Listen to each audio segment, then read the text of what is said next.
And welcome back to Healthcare Sucks.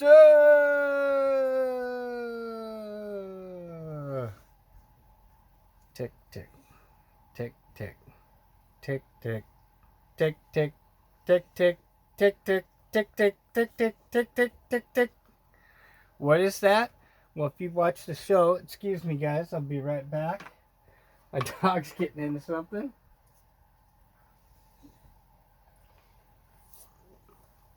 If you've watched the show, you know what that means.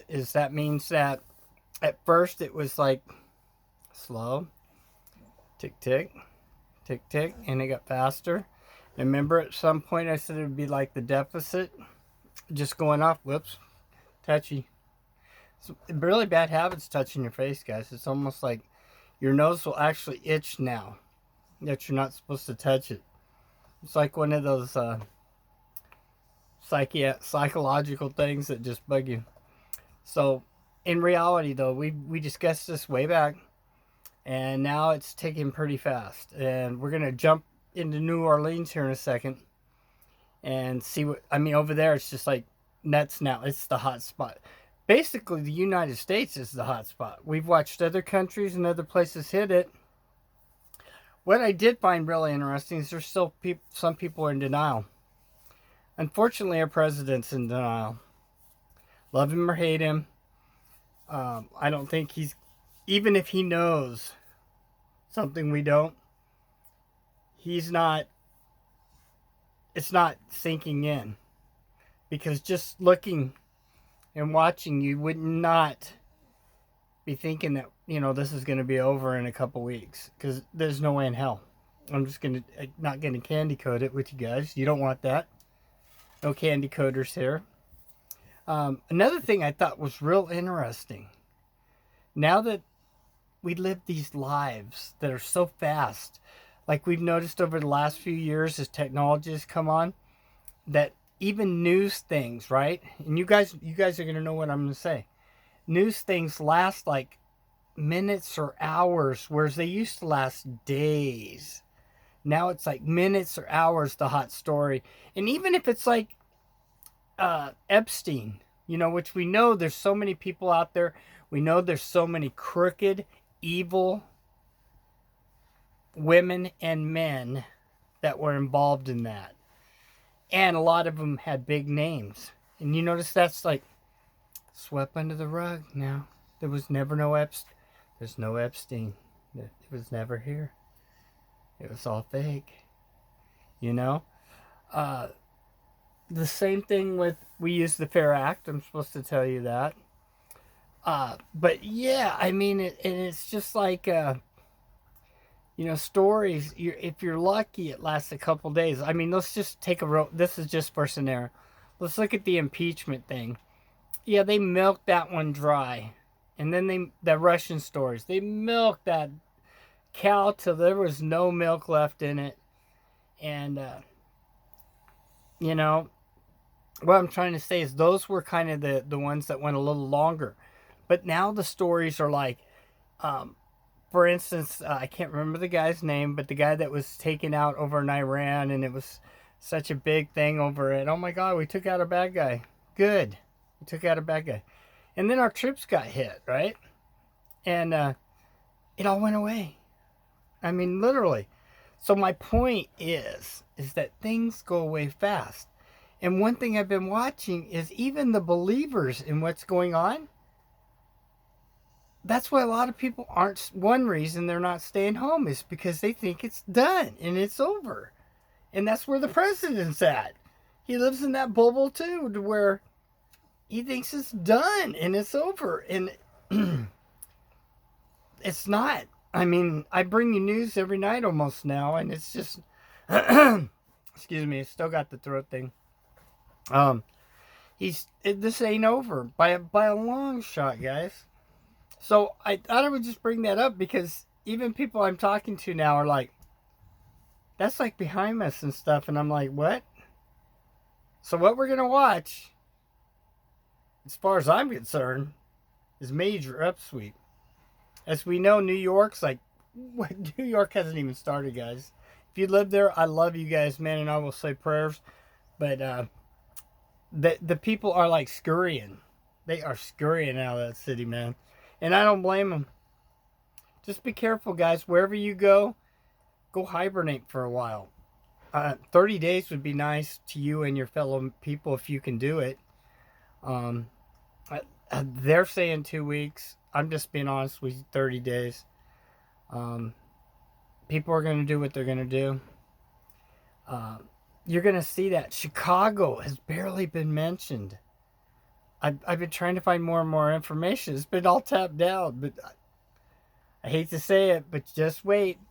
The middle areas are going to start booming. You watch. It seems like, I think what happened was, if you go back and you trace where the flights came from the Wuhan and China and all that, a lot of flights went in to, yes, Washington. A lot of flights in California and the East Coast. And I think that's my theory, why they were hit so bad. Another thing is really strange. I've been researching this. Is China actually sent people out. Now you're going to hear controversial things over this, just like we did about, we know where this came from. I'm not going to candy coat that no more. Bioweapon from China released, now I believe intentionally. I just have come to that conclusion. If you want to test me, put me on the spot. I have more than enough reasons and evidence. I believe we can prove that this was biowarfare. This was not even the accident of, they didn't cremate the animals. Some guy came around, resold it over for a few dollars to the wet market. The wet market chopped it up. That scenario is kind of blown away now. And the reason being is there was no sick, and still no sick military, no sick, I've said this many times, but I'll say it again. No sick people in those factory cities. I'll go back and look at my factory city stuff, guys, and you'll get a lot of ideas. So with that, and no emperor's family or anybody, and Xi's running around, and now all of a sudden everything's all wonderful. We're getting better.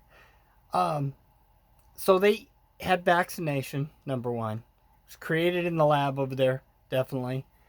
And they've got an antiviral and all kinds of stuff that they're giving their people.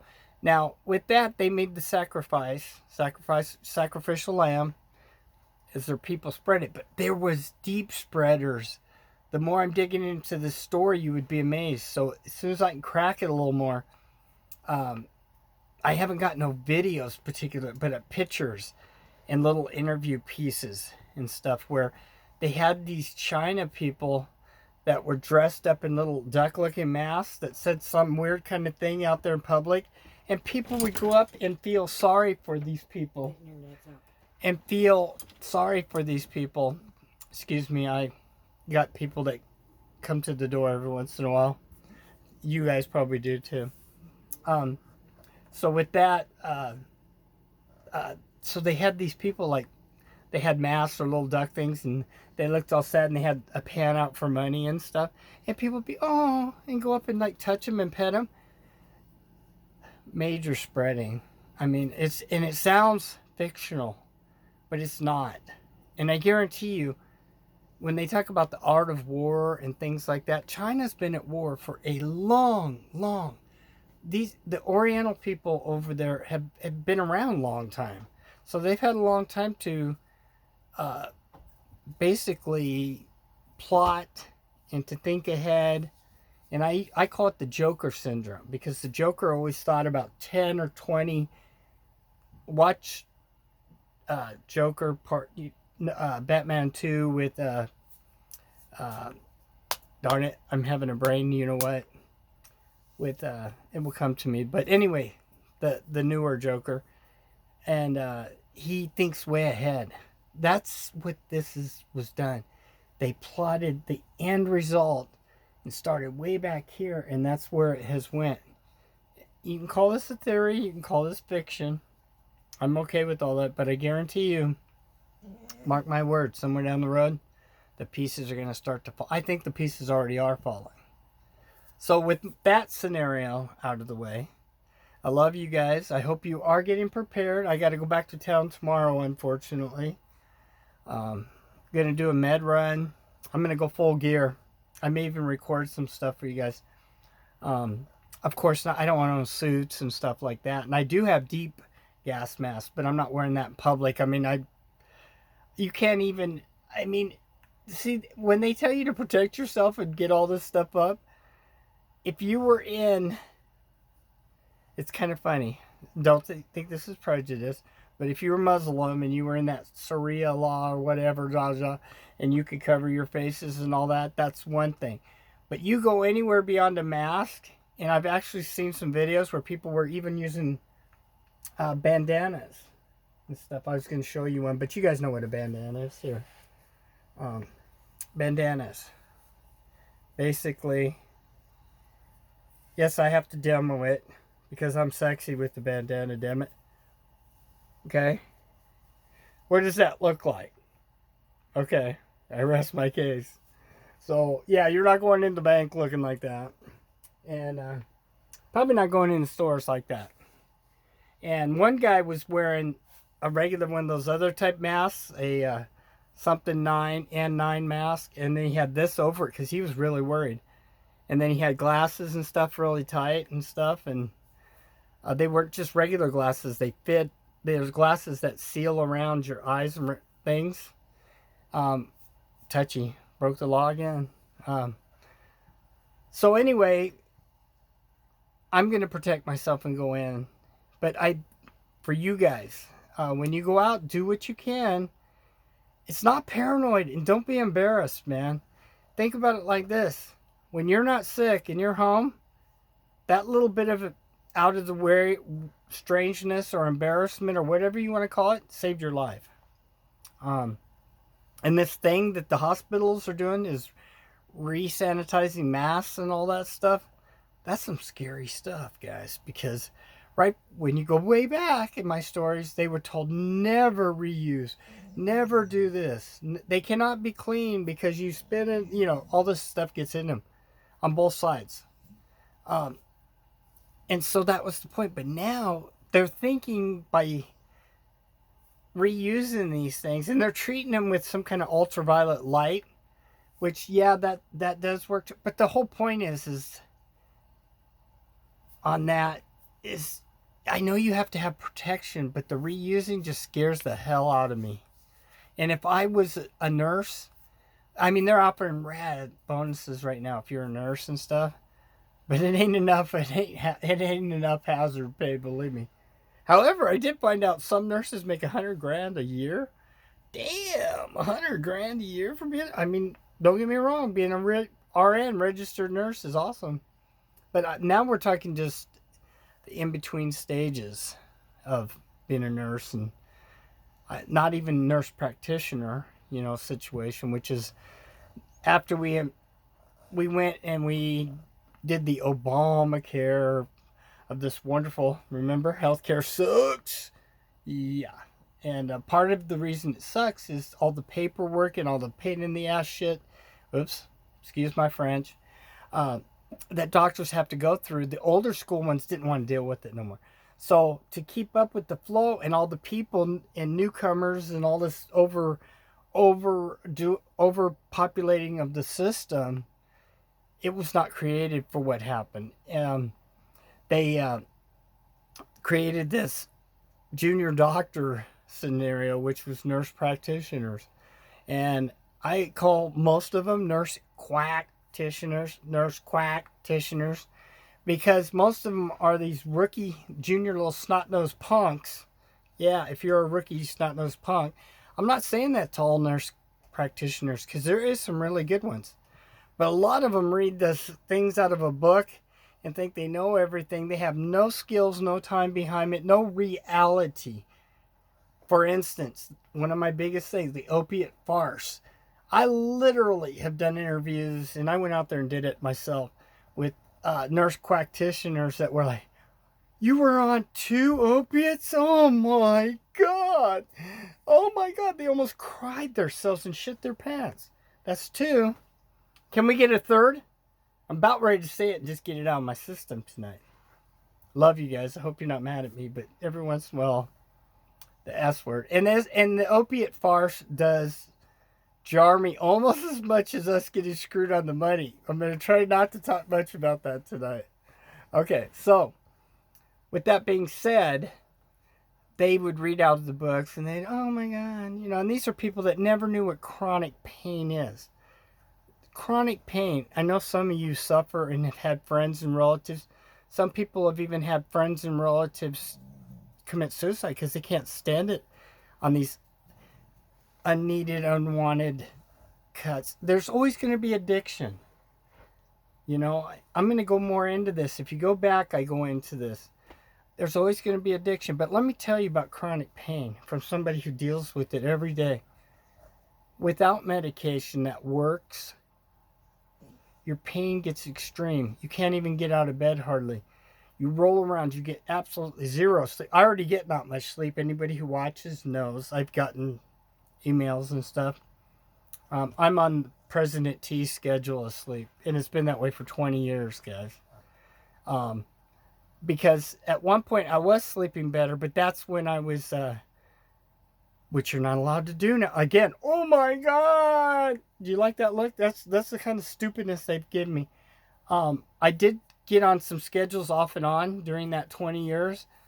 I was taking pain medications, and I was taking either a Valium, a Xanax, or something, Ativan, with my pain meds, which never had no problems, no complications. But because a few people messed it up, just like the few people that abused the drugs, oh no, that's a no-no now, it will kill you. I mean, so what's going to kill you more? Not sleeping, not feeling good, not letting your body rejuvenate, or you having a little medication. Also with that, while we're on the subject, since it's my pet peeve, with all the rights to be gay, agender, B gender, D, F, G, H, I, G, K, gendered, and whatever, I don't care. Fine, have your rights. Try to edit our speech. Whatever, okay? But don't mess with my medication. If you guys all have rights to do certain things, people who are chronically ill or at a certain age group of like my age group, or even a little less than my age group, we're not going to die from the meds. What we're going to die from is the extreme pain, the suffering, and all the hell we go through.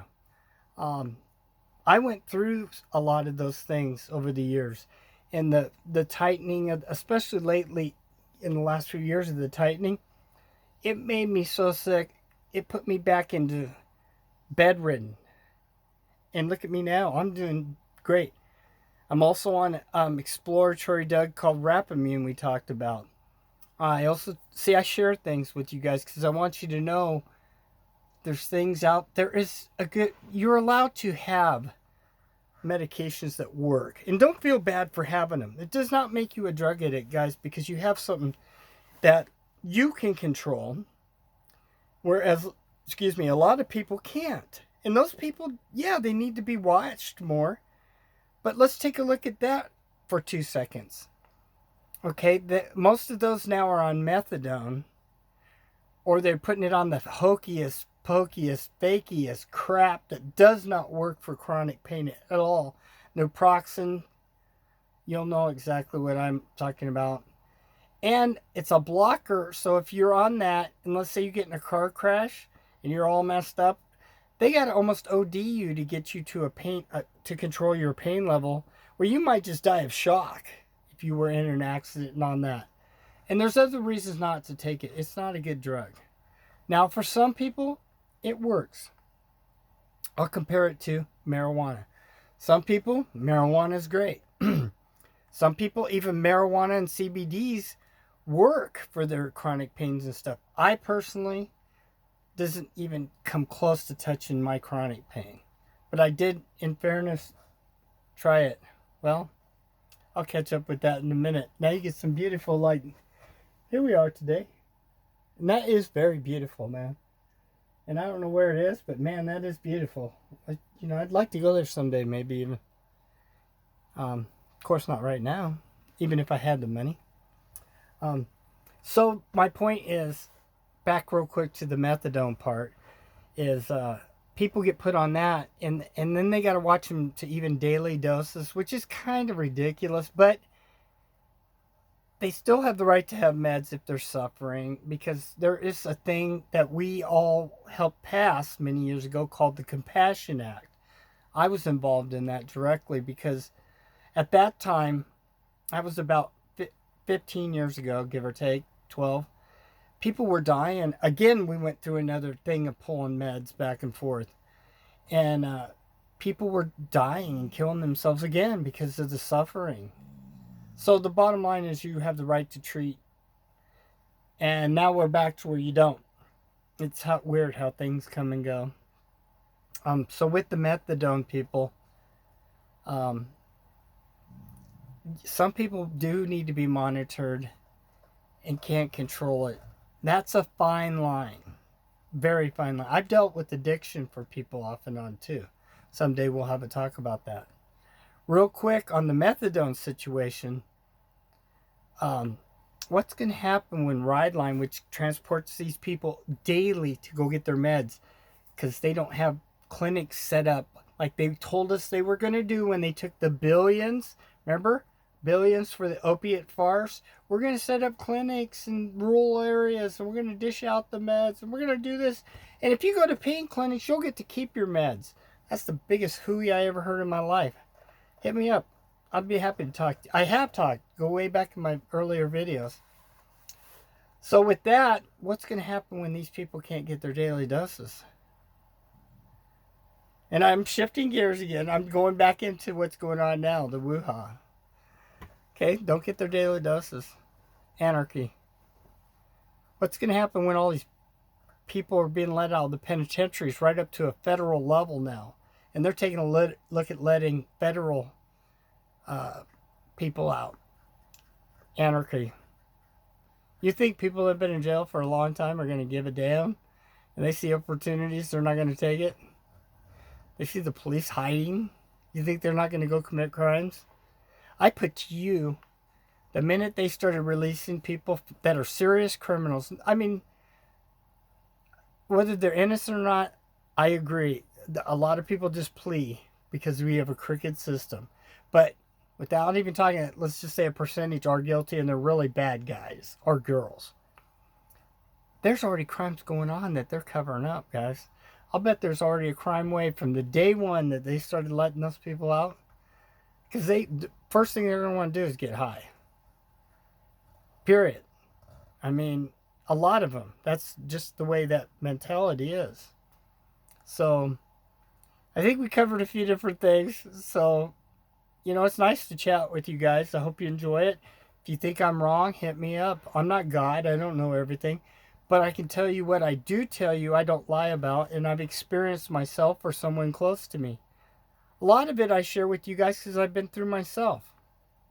What a better way than me sharing so that you guys understand what, if you've never been through it, what it details and what the suffering and the pain levels are and stuff. And when you roll around in a bed with chronic pain and can't get comfortable, there's nothing worse. It just aggs at you. It's like basically having a knife in you. Or a giant sliver that keeps digging and digging. Yeah, not good, guys. So, I love you all.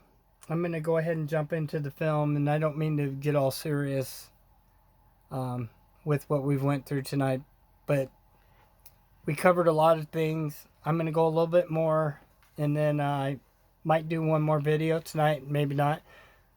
Tomorrow's run day, and then I got to get home to set up my son's counseling on.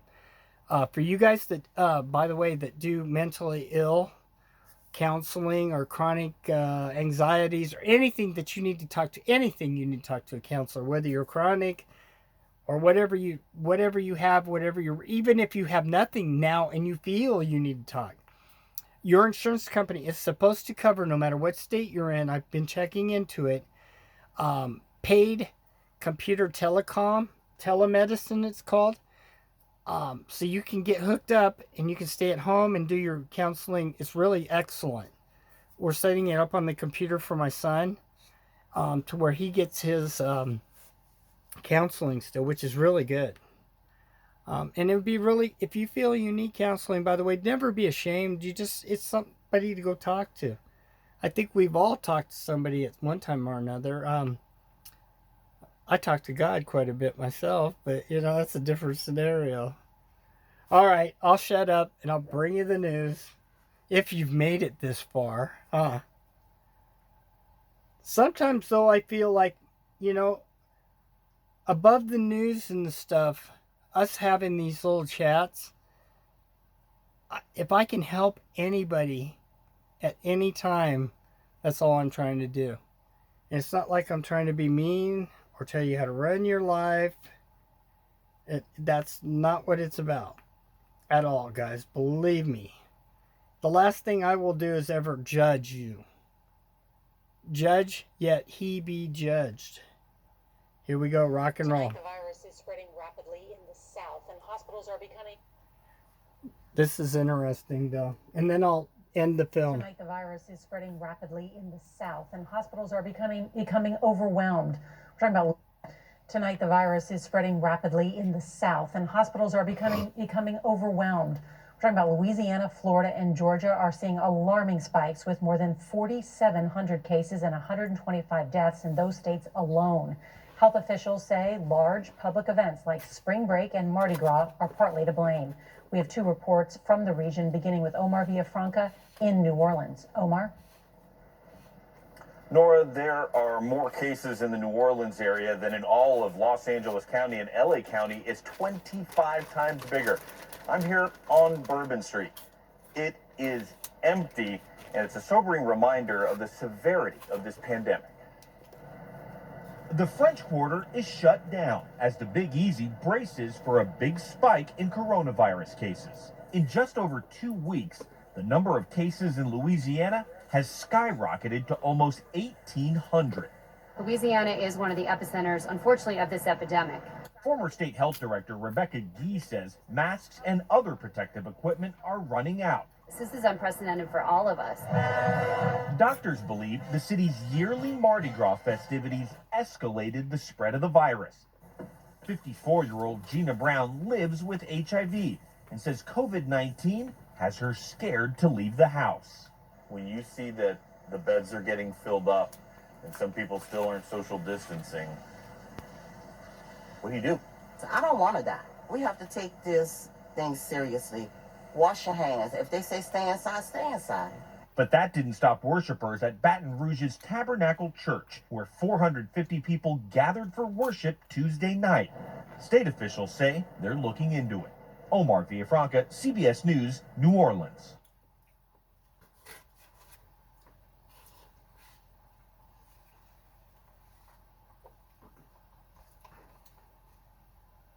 News tonight, the deadliest day yet of the coronavirus outbreak in the U.S. Over 200 dead in 24 hours. New York City, now the nation's epicenter. Long lines at hospitals, makeshift morgues being arranged. U.S. cases surging to over 60,000. The new hotspots cropping up. Deaths rising in New Orleans. Is Mardi Gras to blame? While Florida and other states won't issue stay-at-home orders. Also, hospitals under siege, many already at capacity. Inside the secret stockpile one top hospital tapped into. And a growing number banning visitors, with more pregnant women considering home births. The risks you need to know. The Senate deal for the largest relief package in U.S. history. What's in it? And what's the quickest way to get your check? And the late word tonight from the White House after the president said he wanted to reopen the economy by Easter. And will the relief package be enough to rescue businesses? Unemployment skyrocketing. New safety measures at grocery stores as some are forced to shut down. The new warning about defying orders to avoid large gatherings. God gave you a brain and expects you to use the intelligence that you are given. The pastor with an urgent plea and the new treatment that could save patients in critical condition. This is... Okay, I give you a taste of it. A lot of stupid going on again. Okay, what we're going to do is we're going to end this next video. So if you didn't like this, you probably already turned it. Tune into the next video, guys. It's going to be mostly news. I love you all. Thank you for letting me share some things with you, some thoughts. Feel free to always hit me up. I try to answer everybody's emails. One quick thing, I know I've blabbed enough, is with me not being really huge, like Marfugal, for instance, you know, somebody's got so many followers he can't keep track of anymore, is I can almost hit everybody with a I like, a thank you, or little get backs to you guys. And you're awesome out there. Team 99. Team 99.